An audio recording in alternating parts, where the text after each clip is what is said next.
Hello friends, मैं सुमित जैन एक बार फिर आपके लिए एक नया वीडियो लेके आया हूँ और वीडियो का टॉपिक है सबसे इंटरेस्टिंग टॉपिक समीकरण और इक्वेशन, जिसे बच्चों को करने में बहुत इंटरेस्ट आने वाला है।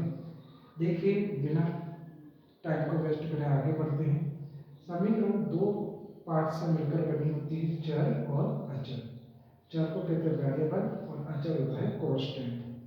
वेरिएबल को हम इंग्लिश के लेटर्स एक्स वाई जेड से डिनोट करते हैं और अचर कांस्टेंट को सिंपल हमारे डिजिट होते हैं। वेरिएबल या चर क्या होता है कि जब हमें कोई संख्या पता नहीं होती और हमें उसे एज्यूम करना पड़ता है, मानना पड़ता है, तो हम उसको एक्स मान लेते हैं। जैसे मैंने आपसे कहा, दो से विभाजित होने वाली एक संख्या सोची, अब मुझे पता नहीं कौन सी सोचनी, तो मान लेंगे कि माना कि एक्स। अब चर और अचर के साथ साथ समीकरण को बनाने के लिए हमारे पास बराबर का साइन भी होना चाहिए। तो x प्लस 2 बराबर 4। यहाँ देखो, आप चर आपको मिल रहा है वेरिएबल और दो अचर भी मिल रहे हैं कांस्टेंट, लेकिन इन दोनों के बीच में किसका साइन है? बराबर का। एक तरीके से समीकरण में दो हिस्से होते हैं, एक को हम LHS कहते हैं और एक को हम RHS कहते हैं। हिंदी में हम इन्हें दक्षिण पक्ष और वाम पक्ष भी कहते हैं, लेकिन अभी हम इस बात को ही समझे कि इसमें हमारे पास दो भाग होते हैं, एक इधर वाला और एक इधर वाला, बीच में किसका चिन्ह होना जरूरी है? बराबर का। अब सबसे पहले हम डिस्कस करने जा रहे हैं समीकरण के प्रकार, टाइप्स ऑफ इक्वेशन। रेखिक समीकरण। रेखिक समीकरण जिसमें चर की अधिकतम घात एक होती है, जैसे कि हमारे पास समीकरण है, इसमें चर ढूंढो। सबसे पहले चर हमारे पास ये रहा x और इसकी घात कितनी है? एक। तो इसमें चर की अधिकतम घात कितनी है? एक। तो इसे हम क्या बोलेंगे? रेखिक समीकरण, जिसे हम इंग्लिश में लीनियर इक्वेशन भी कहते हैं।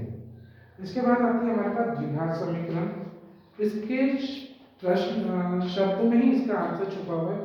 द्वि मतलब दो और घात, जिसकी अधिकतम घात कितनी हो? दो। तो x की घात दो प्लस 2x बराबर 4। यहाँ आप देखिए, चर की अधिकतम घात कितनी है? दो।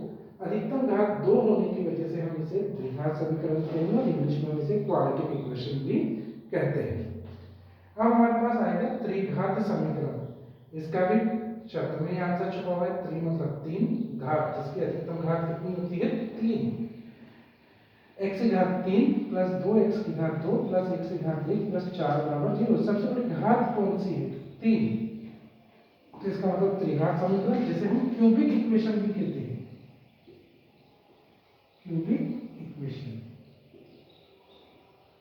अब अगर तीन से ज्यादा अगर परिघात आ जाए, जैसे 4, 5, 6, तो उसे हम बहुघातीय समीकरण कहते हैं, जिसमें x की घात 4, 5, x की घात 2 प्लस 2 इक्वल टू 0। अब इसमें घात क्या है?